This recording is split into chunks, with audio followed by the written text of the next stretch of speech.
안녕하세요. 민들레입니다. 제가 민들레예요. 그래서 제가 S&T 민들레 국어를 런칭해서 지금 수업을 하고 있습니다. 그 저는 원래는 이제 학교에서 선생님을 하다가 대치동에 왔어요. 대치동에 와서 한 15년 정도 진이학원에 있다가 2년 전에 S&T로 와서 민들레 국어를 만들었습니다. 제가 민들레 국어를 만들었던 이유는 제가 15년 동안 이제 아이들을 가르치면서 제 신념에 따라서 이렇게 공부를 가르쳤으면 좋겠다라고 하는 저만의 이제 교육관이 생기면서 제대로 한번 교육을 시켜보고 싶어서 S&T 민들레 국어를 만들었어요. 그래서 제 본명을 따서 민들레 국어라고 런칭을 했습니다. 그래서 여기 제가 오늘 PPT 보면 제 시간이 많이 없어서 PPT를 아예 여기다가 담아놨어요. 그래서 제 브로셔 보시면서 같이 보시면 되는데 저는 처음에 S&T에 왔을 때 이제 어느 학년을 이제 가르쳐야 될까라고 생각을 했을 때 제가 강사를 하면서 가장 안타까웠을 때가 고등학교 때 올라와서 저 이제 국어 공부 어떻게 해요? 라고 이야기했을 때가 가장 안타깝더라고요. 제가 생각하기에 국어 공부는 중학교 때 마무리를 지어야 된다고 생각을 했거든요. 그래서 강사들한테 가장 꽃은 사실 고등부 수업인데 저 같은 경우는 새로 이제 제 브랜드를 만들면서 중학교 때부터 공부를 제대로 시켜보자 하는 마음에 중1부터 이제 커리큘럼을 만들어서 지금 2년째 하고 있습니다.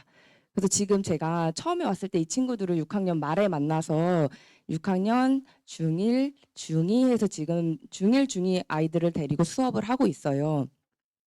그래서 여기 지금 중학교 1, 2학년 아이들의 이제 학부모님들도 계시는데 이제 중3 학부모님도 많이 계신다고 하더라고요. 그래서 제가 그냥 전반적으로 국어 공부를 어떻게 했으면 좋겠는지 설명을 드리겠습니다.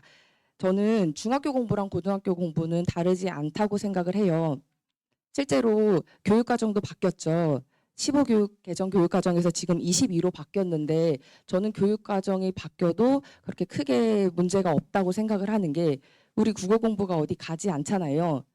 기본에 충실하면 어떤 입시가 오더라도 아니면 어떤 체제가 되더라도 어떤 교육과정이 되더라도 문제가 없다고 생각을 합니다. 그래서 한 장을 이렇게 넘겨보시면 중1 정규 수업 커리큘럼이 있을 거예요. 저 지금 요거 보고 있어요. 네. 그거 이제 실제로 제가 만든 교재 우리 아이들이 하고 있는 거 어머님들한테 보여드리려고 간단하게 1주차 정도만 지난 7월 교재를 그냥 가지고 와서 어머님들 나중에 보시라고 여기다 넣어 놓은 거고요. 저는 이제 요거를 보고 있는데 크게 우리가 국어 공부라고 하면 굉장히 막연하잖아요. 어렸을 때부터 이제 수학, 영어 같은 경우는 정말 어렸을 때부터 많이 하는데 국어 공부 같은 경우는 한다고 해도 되게 막연할 것 같아요. 제가 이제 학부모는 아닌데 학부모님 같은 경우에 국어 공부를 어떻게 시켜야 될지 어렸을 때부터 막막했을 것 같은데 크게 제가 설명을 드리자면 저는 국어 공부를 크게 그냥 세 개로 나눌 수 있다고 생각을 해요. 문학, 비문학, 문학, 비문학, 문법. 이렇게 세 개로 나눌 수 있다고 생각을 하거든요. 그래서 실제로 지금 수능에서도 모의고사를 보면 문학, 문법, 그러니까 언매죠. 우리 보통 이제 강남권 친구들은 언매를 선택하니까 언매, 그다음에 문학, 독서 이렇게 해서 비문학 이렇게 세 파트로 나뉘죠. 그래서 그 세 파트로 나눠서 저는 지도를 해야 된다고 생각을 해서 그렇게 커리큘럼을 짰어요. 그래서 여기 처음에 보면 문법이 있고 문학이 있고 비문학이 있습니다. 그래서 이 친구들을 지금 세 파트로 나눠서 공부를 시키고 있는데 이거는 뭐 중학교 1, 2, 3뿐만 아니라 고등학교 1, 2, 3도 마찬가지일 것 같아요. 우리 아이들이 공부를 하다 보면 저는 아이들한테 이제 처음에 가르쳤을 때 아이들이 뭘 공부를 해야 되는지 목차 설명을 좀 잘 해주거든요. 생각보다 아이들이 뭘 배워야 되는지 그 틀만 잘 잡아주면 아이들이 심적 부담도 좀 덜하고 어떻게 공부해야 되는지 감을 잡잖아요. 그래서 여기 보면 문법, 문학, 비문학 이렇게 나뉘는데 지금 여기 중3 친구들 같은 경우는 이제 한 반학기 정도 후면 이제 고등학교에 들어가잖아요. 근데 그 전까지 가장 효율적으로 공부할 수 있는 건 제가 생각하기에는 문법인 것 같아요. 그래서 우리 친구들을 보면 문법도 엄청 많은 것 같은데 실제로 문법은 크게 현대문법이랑 고전문법으로 나뉘고 현대문법도 크게 수능에서 나오는 거는 세 파트밖에 안 돼요. 여기 보면 의문론, 형태론, 통사론 요렇게 나뉘어서 지도를 하고 있죠. 이렇게 세 파트밖에 안 되기 때문에 아이들이 문법이라고 하면 엄청 어렵고 막연한 것 같은데 실제로 공부를 해보면 그렇게 범위가 많지 않아요.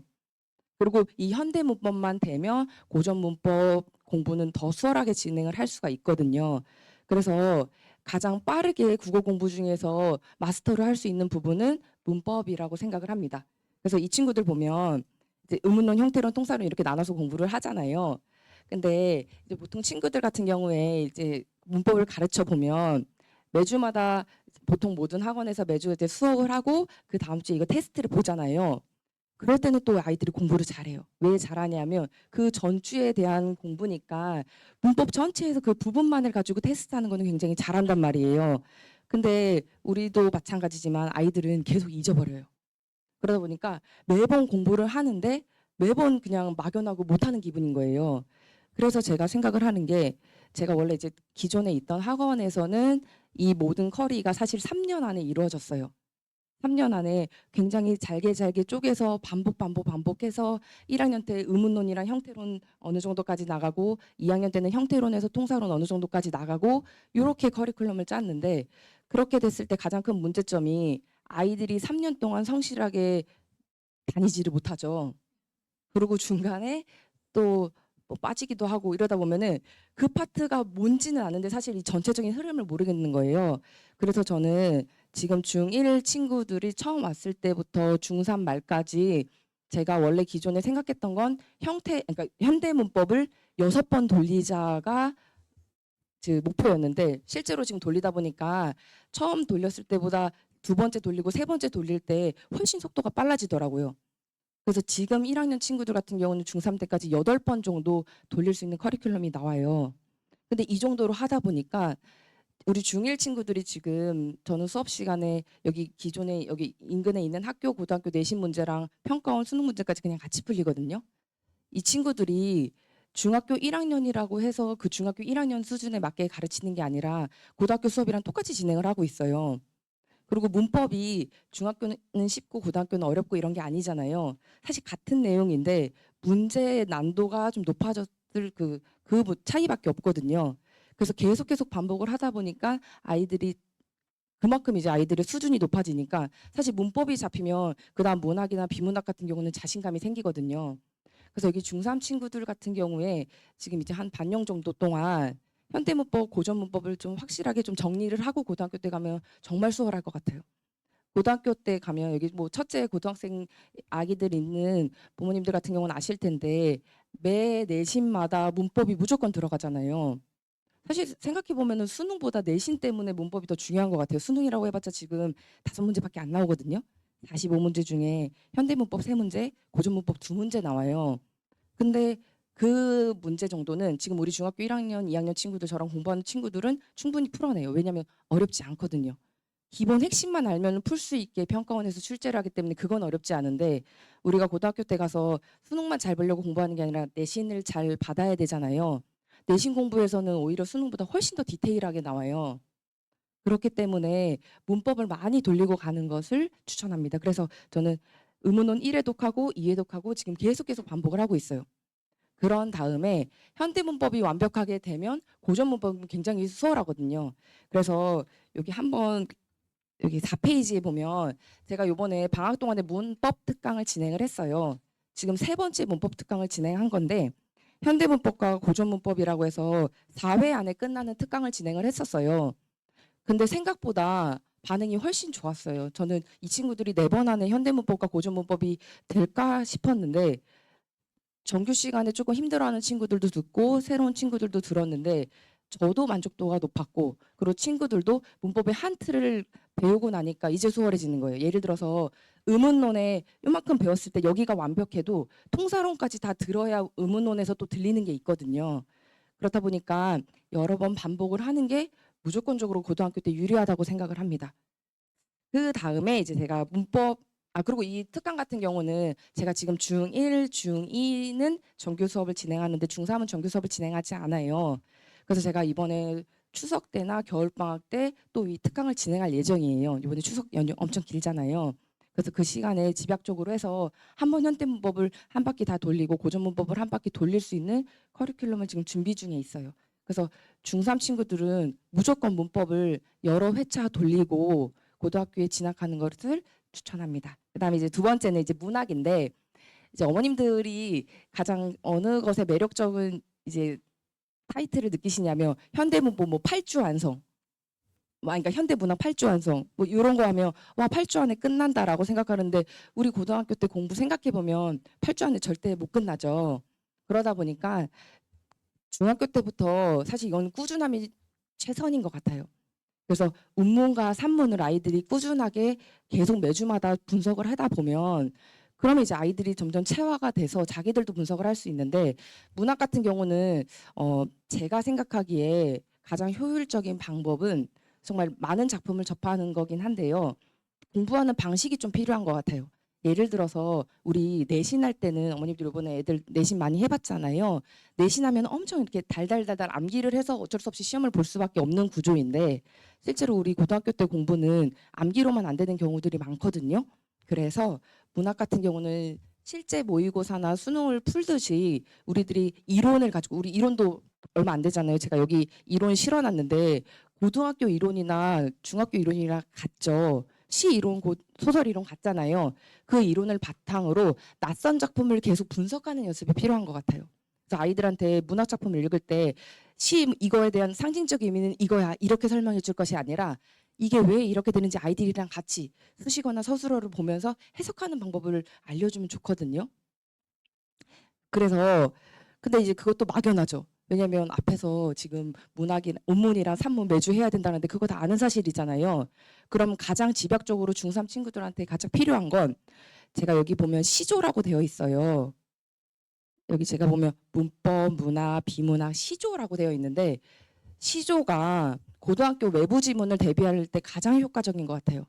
제가 예전에 학교 선생님일 때도 외부 지문으로 출제하기에 시조가 좋았고, 지금 현재 여기 인근에 있는 학교에서도 외부 지문으로 내기에는 시조가 가장 좋습니다. 왜냐하면 현대시 같은 경우는 일단 길이도 길고 전체적으로 알아야만 파악이 되는데, 우리 시조는 짧잖아요. 그래서 표현법을 묻기도 좋고 그다음에 해석을 묻기도 좋고, 그래서 고등학교 진학하기 전에 중3 친구들은 시조를 다 외우고 가면 정말 도움이 많이 될 것 같아요. 그래서 우리 지금 중1, 중2 친구들은 제가 이제 평가원이나 많이 나오는 시조, 우리 조상님들 다 돌아가셔가지고 시조도 안 만들어지잖아요. 고전 시조는. 그래서 그 시조를 100편을 지금 매주 매주 외우고 있어요. 그래서 처음에는 하나를 그러니까 암기시키고, 그다음에는 뭐 누적으로 1, 2, 그다음에 1, 2, 3 이렇게 해가지고 지금 2학년 친구들은 저랑 1년 반 정도 공부를 했는데 시조를 지금 한 7회독 정도를 했어요. 그러다 보니까 7회독 정도 되면 이제 고전에 대한 약간 좀 거부감도 없어지고 자신감이 생기는 거예요. 왜냐면은 현대 시를 풀어도 어쨌든 외부 지문으로는 시조가 많이 나오거든요. 그래서 가장 효과적으로 대비할 수 있는 게 요 문학은 단기적으로는 시조가 효과적일 것 같아요. 그래서 시조도 음, 시중에 있는 문제집도 많고, 그리고 이제 그 자습서들도 많고, 아이들이 가장 효과적으로 공부할 수 있는 요 시조 같습니다. 근데 궁극적으로 시조만 안다고 되는 거는 아니고, 문학이랑 그 운문이랑 산문을 매주마다 분석하는 게 좀 필요한 것 같아요. 나중에 되면 고등학교 때 특히 이제 아이들이 많이 고등학교 때 와서 이제 하소연을 하는 게 고전 소설을 어려워해요. 고전 소설은 근데 제가 읽어도 한 대상을 지칭하는 그 말이 다 뭐 소설에서 그 다르잖아요. 우리 현대 소설 같은 경우는 처음에 뭐 민들레 나왔으면 그 다음에도 뭐 들레들레 그녀 이런 식으로만 나오지만, 예전 고전 소설 같은 경우는 뭐 상공, 공, 뭐 소인 뭐 여러 가지 단어인데 이 아이들이 낯설잖아요. 그래서 고전 소설을 굉장히 힘들어하거든요. 그래서 고등학교 진학하기 전에 고전 산문도 그렇게 많지가 않아요. 그래서 고전 산문을 읽으면 그게 궁극적으로 대비가 되지 않을까 싶습니다. 그다음에 마지막 이제 비문학이에요. 비문학 참 막막하죠. 근데 강사들의 입장에서 제가 가장 영향력을 미치지 못하는 파트가 비문학 같아요. 강사들이 비문학 수업 이렇게 해서 완성해 준다라고 하는 건 사실은 제가 보기에는 사기 같아요. 왜냐하면 아이들의 독해력을 제가 어떻게 길러줍니까? 아이들이 스스로 키워야 되잖아요. 왜냐하면 강사들이 해줄 수 있는 건 문제 푸는 스킬이에요. 그리고 이렇게 독해하면 좋겠다라고 하는 방법론적이지 궁극적으로 아이들이 독해력을 기르기 위해서는 본인들이 해야겠죠. 그래서 가장 효과적인 건 일단 아이들이 어휘를 몰라요. 그래서 어휘 공부를 열심히 해야 되는데 시중에 우리 중학교 친구들은 지금 깨독이나 아니면 마더텅을 지금 어휘집 잘 나와 있는 그런 문제집을 가지고 지금 암기하고 있거든요. 영어 단어 외우듯이 국어 단어를 외우지 않으면 문해력을 키울 수가 없는 것 같아요. 아이들이 실제로 글자는 읽을 수 있는데 해석을 못 하거든요. 그래서 아이들이 글은 읽어내는데 뜻을 모르니까 해석을 못 해요. 그래서 어휘를 하면서 꾸준하게 비문학 지문을 본인들이 푸는 게 가장 효과적이지 않을까 싶습니다. 그래서 지금 제가 지금 커리큘럼이랑 이 내용 같은 경우는 여기다 다 실어놨어요. 그래서 한번 보시고 지금 여기 중3 친구들 같은 경우에 이제 반년 남았으니까 제가 아까 말씀드렸던 것처럼 문법 대비 잘 하고 그다음에 꾸준하게 문학이랑 비문학에 대한 그 기본 공부를 하는 것을 네, 말씀드리고 싶어서 올라왔습니다. 네, 그러면 네네네. 감사합니다.